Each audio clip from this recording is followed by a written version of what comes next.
may tambala na! At eto na sila, ang nag-iisang masugid na tagahanga ni Nicole Yala, Chris Chuper! Kasama ang nag-iisang diehard fan ni Chris Chuper, Nicole Yala! Dear Nicole and Chris. Dear Nicole and Chris. Dear Nicole and Chris. Dear Nicole and Chris. Magandang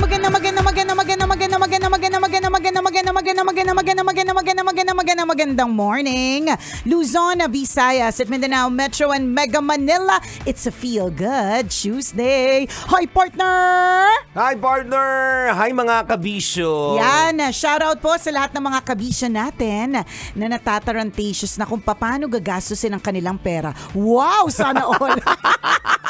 Sino-sino ba yung mga taong yun? Kaibiganin, di ba? Kaibiganin natin mapuntirya. Correct, gawing BFF, ganyan, di ba? May kakilala ka bang ganon? Oh, meron. Pero as an introvert, nahihiya akong i-friend sila. Charot. Gusto mo yun? Yung natataranta ka parang, paano ko gagastusin lahat ng mga pera ko kasi masyadong madami. Ayan, di ba? Nakakainis sila, no? Shinout out natin sila. Ang tanong, may na-shout out po ba? Kasi mas makatotohanan yung i-shoutout natin lahat ng mga natataranta kasi ayan na naman ang mga bills. Hindi tumataas ang sweldo pero ang bills patuloy na dumadating. O, di ba? Mas maraming tinamaan doon, partner. Totoo. Mas maraming na shoutout. Hello po. Good morning. May kakilala ka pero meron ka bang mga kaibigan na? Na ano? Na ganon. Yun namang problema kung paano ubusin ang pera. Ay, hindi sila nagsasabi, partner. Okay. Tahimik lang sila. Oo.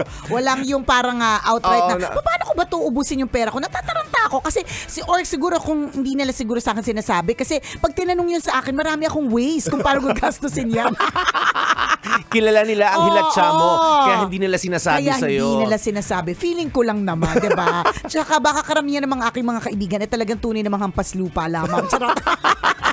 So shoutout din sa lahat ng mga hampas lupa na nakatutok sa atin ngayon. Huwag mag-alala, 'di ba? Dadaloy din ang grasya, dadaloy din ang ginhawa, ganyan. Sana nga sino nga kaya yung mga tao? Tanungin natin yung mga sarili natin ngayon. Sino yung mga tao na kakilala natin o mga kaibigan natin na actually opposite ng pinagdadaanan natin? Kumbaga tayo ang pinoproblema natin, paano tayo magkakaroon ng pera para matustusan yung mga pangangailangan natin at yung mga bills natin ay mabayaran na, 'di ba? Ang opposite nito, yung mga taong namumroblema naman kung paano uubusin ang pera. Yan. Ano ba yan? Ang kapal-kapal ng wallet ko talaga. Nakakainis. Ang bigat dalhin. Nakakayamot. Diba? Wala bang utang sa akin today? Yung mga gano'n na problema. Diba? Parang wali. Parang wali talaga.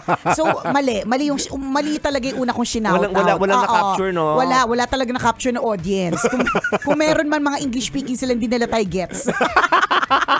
So, shoutout na lang po sa lahat ng mga kabisyo natin na katulad namin ni partner, hirap na sa mga bills. Natatarantatious kung paano pagkakasyahin ang mga bagay-bagay na hindi na talaga kasya. Yung araw-araw na lang ganito. Buwan-buwan na lang ganito. Every time na darating ang bill, ito ang iniisip mo. Kaya dapat talaga totoo yung yung one day at a time lang, partner. Kasi kapag ka masyado talagang advance na mag-isip, talaga matataranta talaga tayo na parang ano na yung future, ganyan. Totoo yun. Tatanda tayo na maaga sa sobrang stress. Kakaisip, magkukos ito ng overthinking. Correct, diba? So, and maganda yung sinabi mo kanina, no? Isipin din natin kung sino yung opposite sa pinagdadaanan natin ngayon. So, halimbawa tayo, may pinagdadaanan tayo na kalungkutan, isipin din natin ng mga taong may pinagdadaanan na kasiyahan, di ba? Correct. Wala. Gusto lang natin silang isipin. Kailangan ba may ambag sila sa atin? Pwede naman nating isipin sila, di ba? Nag-isipin lang kung gusto nyo. Di ba? Pero on the other hand, ganun naman talaga. Mas maganda yung, kung ikaw ay nakaluluwag-luwag, marangya, maayos, masaya, di ba? Isipin natin yung mga taong hindi ganun ang sitwasyon ngayon. Correct. Yung opposite sa atin, ano yung pwede nating maiambag sa buhay nila? Ayan, feeling ko may sapul dyan eh. Oo, yan yung mas tama eh, di ba? May sapul dyan yung mga mayayaman na nakikinig sa atin ngayon, yung mga nakaluluwag-luwag at kumikita ng maayos. Isipin nyo po yung mga kagaya namin. Yan, ito diba? yung hinaing ng mga taong nasa laylayan ng lipunan at sinasabing nasaan ang mga pambayad natin sa bills. So kung may sobra kayo, isipin nyo, sino ba yung mga opposite namin? Yan, diba? Yung parang hirap na talaga. May 2 DJs po sa Lab Radio na ito ang pinagdadaanan. Baka naman. Alam na this.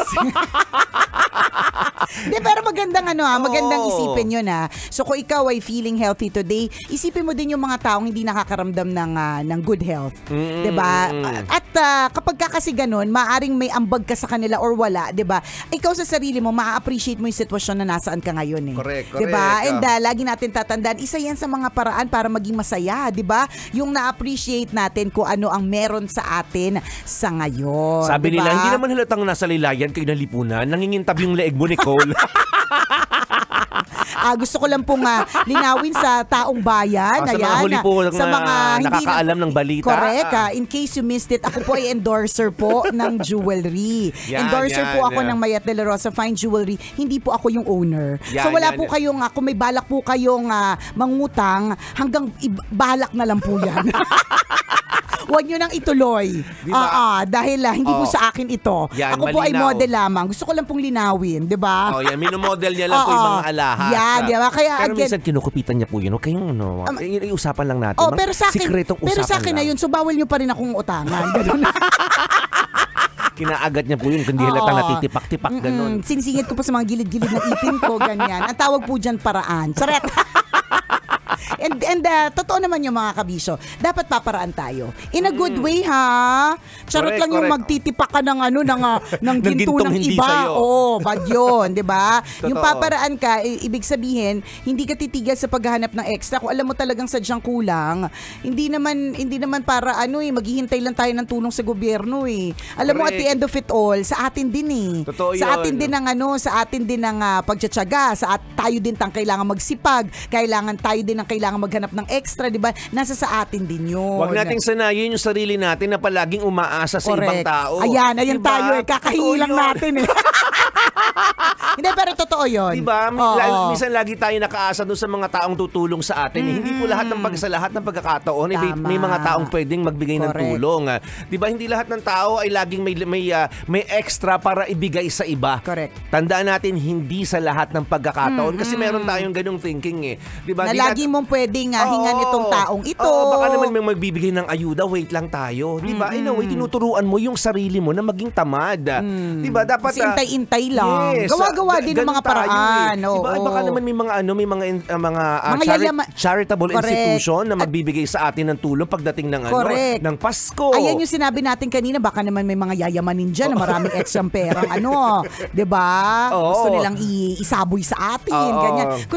Kung ganun lagi yung thinking, pwede naman. May mga nabubuhay naman sa ganyan eh. Kaya lang, huwag tayong aasa ng sobrang pag-unlad. Correct, kasi hindi laging ganon. Hindi laging may magbibigay talaga ng tulong. Tapos ngayon maninisi tayo ng ibang tao. Kasalanan talaga to ng gobyerno kung bakit ako mahirap. Hindi, may mga taong yumayaman kahit walang tulong mula sa gobyerno. Correct, totoo. Nagsisikap sila, lumalaban sila ng patas, di ba? So dapat kahit ganun yung mindset.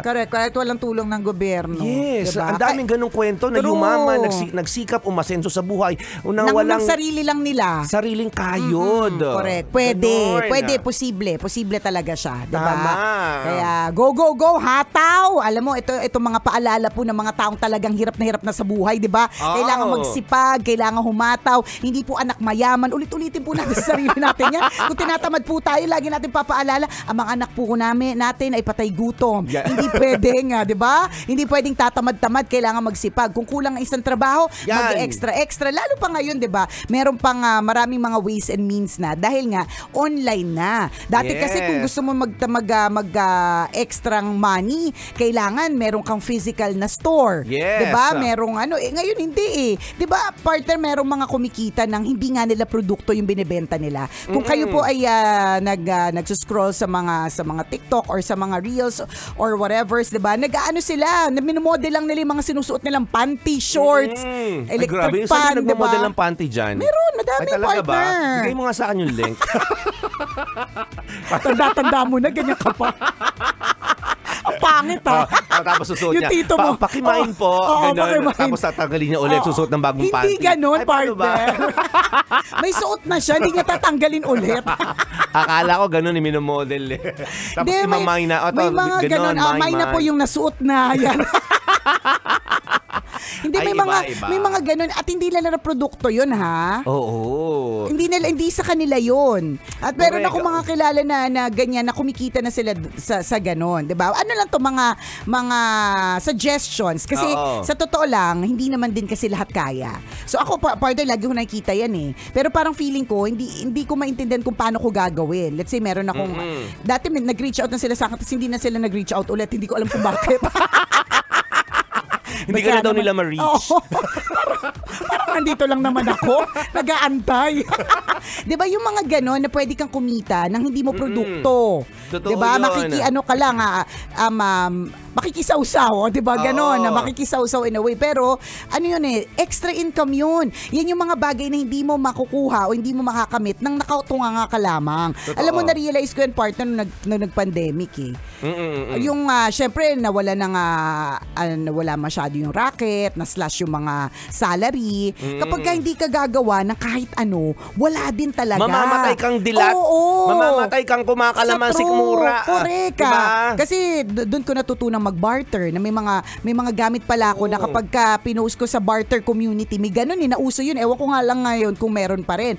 Na may mga ilang damit ako partner, ang kapalit isang dosenang itlog partner. Oh, diba? Oo, yung parang yung damit na to na hindi ko na kinakailangan, gusto pala type pala ng iba, di kailangan ko ng itlog, may itlog ako. For a while partner, ang dami naming itlog. Diba? May itlog, merong 1 kilo ng liempo, ganun partner. Mga kapalit naman kung ano-ano mga pinopost ko lang na hindi mo magagawa or hindi mo makakamit yung liempong yan o 1 dosenang itlog na yan kung hindi ka magpo-post. Totoo Diba? yun. So at hindi ako humingi ng tulong nun Di ba yung sinasabi iba. natin, yung sinabi ni partner kanila, it's just a matter of making para-paraan. Yeah, para-paraan lang naman in life. Diba? If you're like so mahirap and so hampasin pa, go and make paraan. You don't like tulalay and tungangay sa isang tabi. You don't do that. Diba? O kaya talagang okay din talaga yung kapag ka ma-PR ka. Kasi kapag ka ma-PR ka, lagi ka ililibre. Diba? Agree. Yung mga ganon na isasama ka kasi alam nila may pakinabang sa'yo, 'di ba? May pakinabang ka. 'Di ba? Yung bang mga ganon. Diskarte lang talaga eh. Agree ako doon. Try niyong magbasa ng pakonti-konti since lahat naman tayo involved sa 'di ba? May access online. Yung magbasa ka ng mga konting kwento ng mga taong nagtagumpay. Tama. Nakaka-inspire sila na yung mga taong nagmula lang sa wala. Yung halimbawa, yung mga bata na ang dami naging businessmen Correct. na mga bata na hindi nakapag-apply ng trabaho pero nagtayo ng sariling business. May inspire ka na discard ka lang pala talaga yung kailangan kasi iniisip nila. Wala naman akong pera pamuhunan. Try nyo mag-research, manood sa online. May maraming reels, maraming stories na mapapanood ninyo na may inspire kayo na gawin din yung mga bagay na ginawa nila. Hindi mahirap kung meron kang diskarte at merong paraan. Yeah. If you again, like we always say, if you're like Majira Pay, so girap your life, Diba? you go and make para-paraan. Diba? You're not- Para-paraan ka talaga Yes. Para mabuhay tayo sa earth. Yes. It's so difficult na nga the life here Diba? Diba? Hindi, totoo. Pero Diskarte, syempre, paraan. kaakibat nung pagnood po natin dyan sa mga, at pagbabasa ng mga success stories, kaakibat po dyan mga kabisyo, yung magve-verify po tayo. Yan. Kasi madami din naman, at ako naniniwala pa rin talaga ako sa if it's too good to be true, it's not true. Ilang beses na pong nangyari yan sa akin, naniwala ako tapos ngumanga ako pagkatapos. Kasi masyado tayong nasisilaw. Minsan nasisilaw tayo sa sobrang feeling natin ang bilis lang, easy money lang lahat. Wala pong ma-easy money. Mag-ingat doon. Dapat dapat ingat-ingat tayo sa mga transaksyon na napapasukin natin. Make sure ito yung mga taong talagang nakaka-inspire at hindi yun parang bakit siya yumaman ng ganun kabilis. Tama. Medyo nakakatakot Medyo kabahan ka ganun. din. Basta dahil nga may internet na tinatawag mga kabisyo, may online na tinatawag, pwedeng mag-verify. Yes. So kung napanood mo nga yun at nabasa ka at na-inspire ka, pwede ka rin mag-search pa more tungkol dun sa mga taong yan. Kung talaga bang ganito, ganyan. Madali na po mga kabisyo. Correct. Gamitin natin ng maayos ang online platform mga kaibigan kasi napakalaki po ng opportunities na ibinibigay nito sa maraming tao. Tama. But let's use them wisely. Sa True Lalo at walang halong eklabu. Muli ako po si Nicole Yala. At ako naman si Cambio King Chris Chuper. Na nagpapaalala, una magdasal ka para mabuhay ka, pangalawa mag-toothbrush ka para mabuhay naman iba. Yun!